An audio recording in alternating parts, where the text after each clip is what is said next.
আজি ৰাষ্ট্ৰীয় যুৱ বঁটা প্ৰাপ্ত তথা উত্তৰ পূৰ্বাঞ্চলৰ আগশাৰীৰ স্বেচ্ছাসেৱী সংগঠন বহুমুখী কৃষি আৰু সমাজ কল্যাণ সমিতিয়ে কেন্দুগুৰি গাঁৱত এখন বৃদ্ধাশ্ৰম মুকলি কৰে। আশ্ৰমখনত 25জন আশ্ৰয়হীন পুৰুষ মহিলাৰ অন্ন বস্ত্ৰ বাসস্থান আৰু প্ৰয়োজনীয় চিকিৎসা সেৱাৰ ব্যৱস্থা থাকিব। আশ্ৰমৰ দুৱাৰ মুকলি কৰে সমিতিৰ সভাপতি ৰাষ্ট্ৰীয় পুৰস্কাৰপ্ৰাপ্ত সমাজসেৱক স্বনামধন্য নুৰুল আমিন চৌধুৰী সাহাবে। সহযোগ কৰে বিশিষ্ট সমাজসেৱক তথা সমিতিৰ পৰিকল্পনা তথা জনসংযোগী বিষয়া ডক্টৰ নুৰ আলম চৌধুৰী তথা মহিলা মণ্ডলৰ সভানেত্ৰী সেলিমা চৌধুৰী সাহেবাই। উল্লেখনীয় যে চৌধুৰী সাহেব 2020 চনৰ কৰোনা যোদ্ধা বঁটা আৰু অসম গৌৰৱ বঁটাৰ বাবে ইতিমধ্যে নিৰ্বাচিত হৈছে। অসম গৌৰৱ বঁটাৰ বাবে নিৰ্বাচিত হোৱা আন অসমৰ বৰেণ্য ব্যক্তিসকল হৈছে অসমৰ জনপ্ৰিয় অভিনেতা নিপন গোস্বামী, দীনেশ দাস আৰু কণ্ঠশিল্পী মহেন্দ্ৰ হাজৰিকা। আশ্ৰমখন মুকলি কৰি চৌধুৰী চাহেবে কয় যে কেন্দ্ৰীয় চৰকাৰৰ অনুমোদনেৰে অসমৰ সমাজ কল্যাণ বিভাগৰ সহযোগ 25জন আশ্ৰয়হীন 60 বছৰৰ ঊৰ্ধৰ পুৰুষ মহিলাক ইয়াত থকা খোৱা বস্ত্ৰ আৰু চিকিৎসাৰ লগতে শাৰীৰিক মানসিক উৎকৰ্ষ সাধনৰ ব্যৱস্থা কৰা হ'ব। অনুষ্ঠানটোত উপস্থিত থাকে অন্যান্য কেইবাটাও স্বেচ্ছাসেৱী অনুষ্ঠানৰ মুৰব্বী আৰু চিকিৎসক তথা সমাজসেৱক ডাক্তৰ ৰছিদুল হক সাহাব। বহুমুখী কৃষি আৰু সমাজ কল্যাণ সমিতিৰ এনে পদক্ষেপক অঞ্চলবাসী ৰাইজে তথা ৰূপহী সমষ্টিবাসীয়ে ভূয়সী প্ৰশংসা কৰিছে। জুৰিয়াৰ পৰা ৰেজাউল ইছলামৰ ৰিপৰ্ট, আৱালি টাইমছ।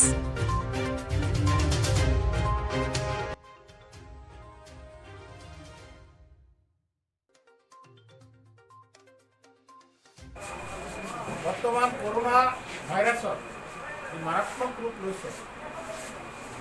আমি চৰকাৰৰ লগত সহযোগিতা কৰিব লাগে সকলোৱে, আৰু সামাজিক দূৰত্ব বজাই ৰাখি আমি নিজৰ কাম কাজ কৰিব লাগে। আগন্তুক ঈদত আমাৰ ঈদৰ সমূহীয়া নমাজ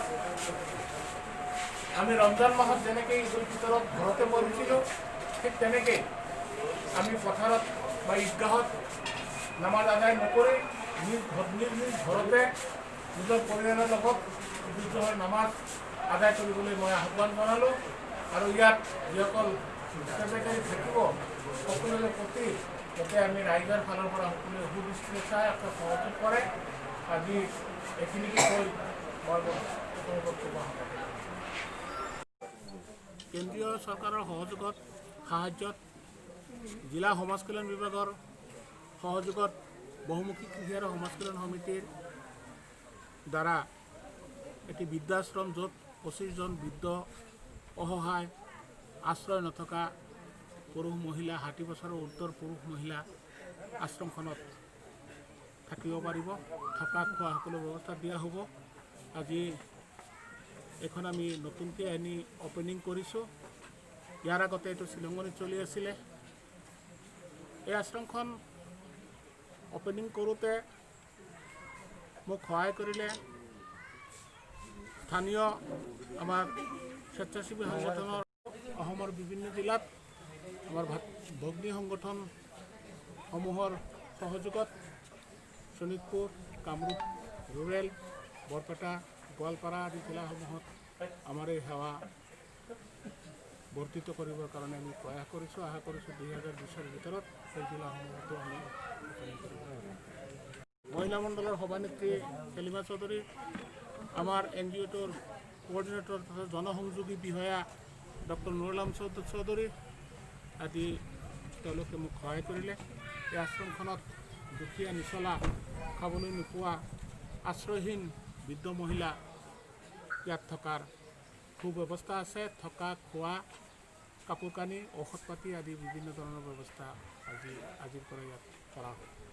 আমাৰ এই অঞ্চলৰ সমাজসেৱক ৰাষ্ট্ৰীয় পুৰস্কাৰপ্ৰাপ্ত নুৰুল আমিন চৌধুৰী আৰু তেখেতৰ পুত্ৰ ডক্টৰ নুৰ আলম চৌধুৰী, বহুমুখী কৃষক কল্যাণ সমিতিৰ উদ্যোগত অল্ড এজ হোমৰ আজি অসমীয়া চেৰিমনিত মই আহি নিজকে ভাল লাগিছে।